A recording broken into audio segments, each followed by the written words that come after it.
নির্বাচন বানচালের ষড়যন্ত্র চলছে অভিযোগ করে বিএনপি মহাসচিব মির্জা ফখরুল ইসলাম আলমগীর বলেছেন, সব ষড়যন্ত্র নস্যাৎ করার শক্তি দেশের মানুষের রয়েছে।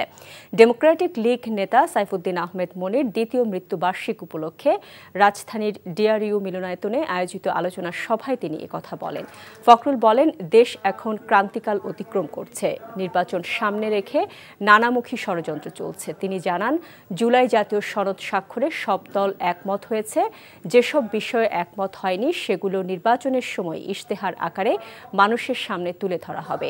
নির্বাচনকে পিছিয়ে দিতে পিআর পদ্ধতিকে সামনে নিয়ে আসা হয়েছে বলেও অভিযোগ করেন বিএনপি মহাসচিব। চিন্তা বলতে কিছু ছিল না।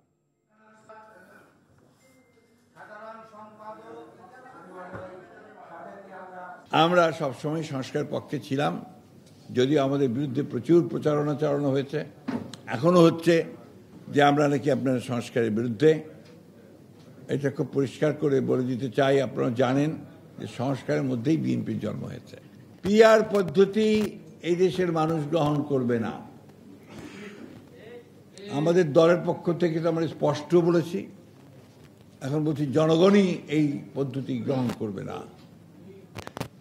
চাপিয়ে দেওয়া কোনো কিছু এই দেশের মানুষ গ্রহণ করবে না।